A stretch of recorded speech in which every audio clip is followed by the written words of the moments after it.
2025အထိကမ္ဘာပေါ်မှာအတည်ပြုထားတဲ့နိုင်ငံပေါင်းသိတဲ့လူလည်းရှိရင်ရှိမယ်မသိတဲ့လူလည်းရှိရင်ရှိမယ်လျှက်စစ်မီးရတာတော့မှလူတိုင်းသိတယ်လို့မထင်နဲ့လျှက်စစ်မီးဆိုတော့ရှိတယ်လို့တော့မသိတဲ့လူတွေရှိသေးတယ် I don't know ဆိုတော့ data နဲ့ပဲပြောမယ်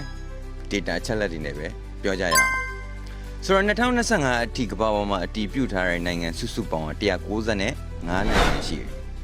အဲ့ဒီ195နိုင်ငံတွေကမှမြန်မာနိုင်ငံလွဲပြီးတော့ခမများကြိုက်တဲ့နိုင်ငံကိုတွားအဲ့လိုတွားလို့ where are you from လို့မေး I'm from Myanmar လို့ခမများပြန်ဖြေလိုက်ခမများတို့100မေးရင်99ရောက်လောက်ကခမများဖြေတဲ့နိုင်ငံကိုမသိဘူးခမများကန်ကောင်းရင်100လုံးမသိဘူး emotional damn it ဒါပေမဲ့ဘာမှစိတ်မပူနဲ့ဒီစာအုပ်အနီလေးသာပြလိုက်ခမများတို့နိုင်ငံတကာဘန်းတာတွေနှိမ်တာတွေတောင်းတာတွေပြောတာတွေဆိုတာတွေအခက်မသိရင်အခက်မသိရင်အခက်မသိရင်ခါလေကြောင်လဲစဉ်းစားကြည့်ရဒီစာအုပ်ကိုကာလာတွေ font တွေ logo တွေပြောင်းပလိုက်ရင်ပြန်မြန်ကောင်းမလားပေါ့ဒီအနီနဲ့ဒီ font အနေနဲ့ဒီ logo တွေကြောင့်များလားပေါ့စဉ်းစားမိတယ်တကယ်တမ်းတော့လဲစာအုပ်တင်မဟုတ်ပါဘူး